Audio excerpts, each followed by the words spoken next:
Sadanguning tigang dinten, Dinas Pendidikan dan Olahraga Kabupaten Bantul sesarengan Purna Prakatya Muda Indonesia (PPMI) gelar Bakti Pemuda 2018. Krida menika dede acara seremonial ingkang asring dipun gelar, nanging langkung nengenaken krida nyata dhateng masyarakat. Koordinator PPMI Kabupaten Bantul, Supriyono meratelaken, salebeting bakti pemuda dipun rantam bedah gangsal rumah tidak layak huni ing Padukuhan Ciren Triharjo Pandak Bantul.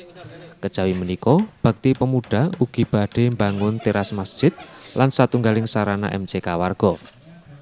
Bakti pemuda sengaja dipun wujudi kanthi aksi sosial kangge nduwa panganggep miring dhateng generasi milenial ingkang namung akrab kaliyan teknologi nanging kirang tanggap gayut empati sosial.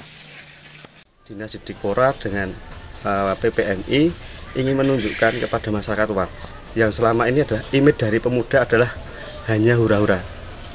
Dan hanya itu, kita ingin menepis bahwa pemuda ada aksi. Ini loh, pemuda juga bisa berbakti untuk membantu sesama masyarakat yang masih kekurangan.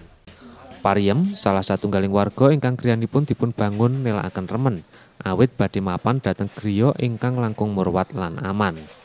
Sakawit griyanipun pariem lan sederek sepuhipun inggih wujud gubuk kanthi singget bleketipe. Menawi jawah griyanipun trocoh lan tampu.